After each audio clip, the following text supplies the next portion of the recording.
অবিশ্বাস্য হলেও এটাই সত্যি। এবার নিজেদের উৎপাদিত ফসলে আগুন ধরিয়ে দিলেন খোদ চাষিরাই। চাঞ্চল্যকর ঘটনাটি ঘটেছে ধূপগুড়ির ২ নম্বর গ্রাম পঞ্চায়েতের কোকোয়াপাড়া এলাকায়। এই মুহূর্তে আমাদের সাথে ফোন লাইনে রয়েছেন আমাদের প্রতিনিধি সানি রায়।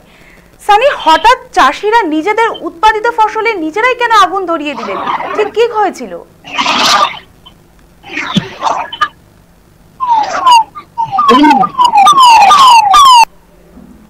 সানি, তুমি কি শুনতে পাচ্ছ আমাদের?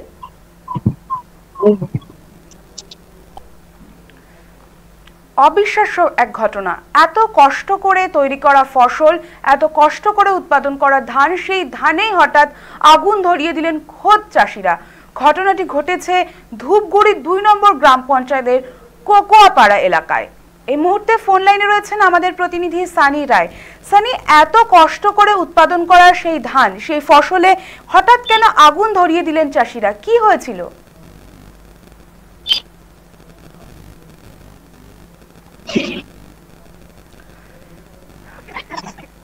ধূপগুড়ির ২ নম্বর গ্রাম পঞ্চায়েতের কোকোয়াপাড়া এলাকায় চাঞ্চল্যকর ঘটনা। হঠাৎ নিজেদের উৎপাদিত ফসলে আগুন ধরিয়ে দিলেন খোদ চাষিরাই। এক মুহূর্তের মধ্যে পুড়ে যাচ্ছে পরিশ্রমের ফল, অর্থাৎ সোনালী ধান।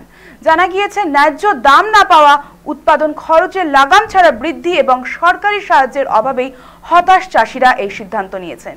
তাদের দাবি, দিন দিন কৃষিকাজের লোকসান বাড়ছে, অথচ কোনো স্থায়ী সমাধান মিলছে না। মূলত সেই ক্ষোভ থেকেই এরকম চরম পদক্ষেপ নিয়েছেন তারা।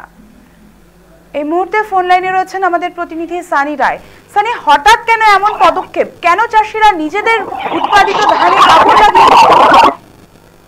একদমই, দেখো পৃথা, তোমাকে জানিয়ে রাখি, জলপাইগুড়ি জেলার ধূপগুড়ির এই ঘটনায় কিন্তু রীতিমতো একেবারে বলা বাহুল্য যে একটা শোকের ছায়া পড়ে গিয়েছে, যেখানে কৃষকরা একেবারে কৃষি ঋণ করে বিভিন্ন ধরনের ঋণ লোন নিয়ে কিন্তু কৃষিকাজ করছেন। ঠিক সেই জায়গায় দাঁড়িয়ে এই ধরনের ছবি কিন্তু বরাবর নজরে আসেন। আমরা একাধিকবার দেখেছিলাম যে বিভিন্ন যে সমস্ত কৃষি বিপণন কেন্দ্রগুলি রয়েছে, যেখানে মার্কেট রয়েছে, সেখানে কৃষক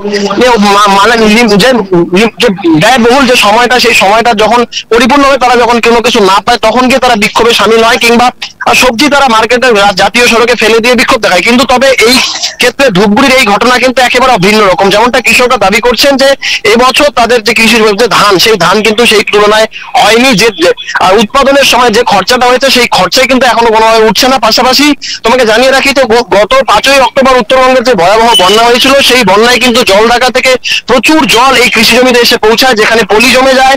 পাশাপাশি পাহাড়ি নদী থেকেও কিন্তু জল বেয়ে আসায়, ডলোমাইট থেকে শুরু করে একাধিক জল ঢুকে গিয়ে কিন্তু কৃষি জমির প্রচুর ক্ষতি করে, এবং যার কারণে কিন্তু এবছর তাদের ফসলে প্রচুর একটা ঘাটতি দেখা গিয়েছে। এবং সেই ঘাটতি সামাল দিতে না পেরে একদিকে যখন আমরা জানি যে বিভিন্ন মহল থেকে বারবার কিন্তু এই অভিযোগটা উঠে আসে যে ন্যায্য মূল্য না পেয়ে কিন্তু অনেক কৃষক আত্মহত্যা করে। ঠিক সেই জায়গায় দাঁড়িয়ে নিজেদের উৎপাদিত ফসল একেবারে জমি থেকে কেটে নিয়ে সেই ফসল বাজারে বিক্রি করতে গেলে সেই টাকাটাও উঠবে না বলে তারা কিন্তু অভিযোগ করছেন। এবং সেই জায়গায় দাঁড়িয়ে তারা রীতিমতো শোকাস্তব্ধ হয়ে তারা কিন্তু আজ এই সিদ্ধান্ত নিতে তারা বাধ্য হয়েছেন। যদিও পরবর্তীতে স্থানীয় গ্রাম পঞ্চায়েত প্রধান কিন্তু ঘটনাস্থলে পৌঁছায় এবং তিনি কৃষকদেরকে বুঝিয়ে প্রায় ৩.৫ বিঘার মতো জমিতে কিন্তু আগুন লাগিয়ে দেওয়া, সেই আগুন নেভানোর চেষ্টা করে। তবে কৃষকরা দাবি করছেন যে সরকার তাদের পক্ষে যদি এই ধরনের যদি কৃষকদের পাশে না দাঁড়ায়, তাহলে কিন্তু তাদেরকে একেবারে রীতিমতো আত্মহত্যার পথ বেছে নিতে হবে বলে কিন্তু তারা জানাচ্ছেন। ধন্যবাদ সানি আমাদের সঙ্গে থাকার জন্য। যেমনটা আমরা জানলাম যে এটি একটি অবিশ্বাস্য নজিরবিহীন ঘটনা। নিজেদের উৎপাদিত ফসল নিজেরাই আগুন ধরিয়ে দিলেন ধূপগুড়ির ২ নম্বর গ্রাম পঞ্চায়েতের কোকোয়াপাড়া এলাকায়।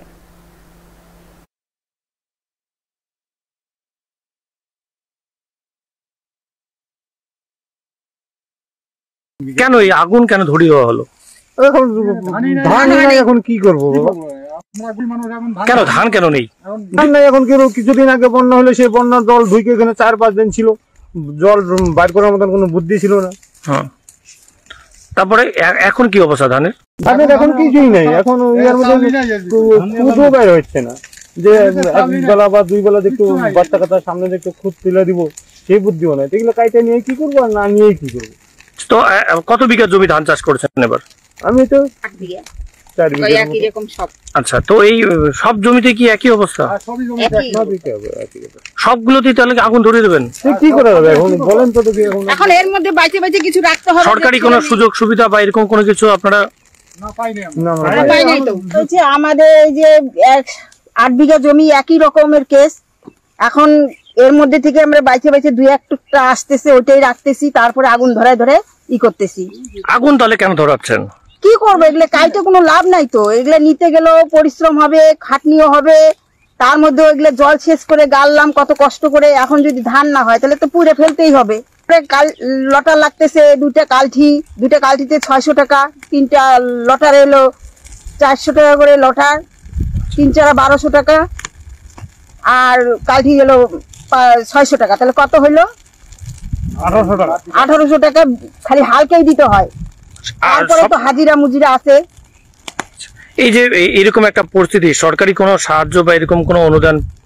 হ্যাঁ, সরকার যদি আমাদের একটু দেখে তাহলে তো আমাদের ভালোই হয়, পরবর্তীতে আমরা আরো করতে পারবো। আপনার মূলত সারা বছর জীবিকা নির্বাহের ক্ষেত্রে বা খাওয়া দাওয়ার যোগানের ক্ষেত্রে এই ধানটাই কি আসল নাকি? হ্যাঁ, আমাদের ধানই সম্বল। আর এই ধানের তো আপনারা পোড়া দিয়ে দিচ্ছেন, তাহলে এখন সারা বছর চলবে কিভাবে? এখন ওইটাই তো চিন্তা করতেছি, কি করব আমরা এখন সরকার এখন দেখবে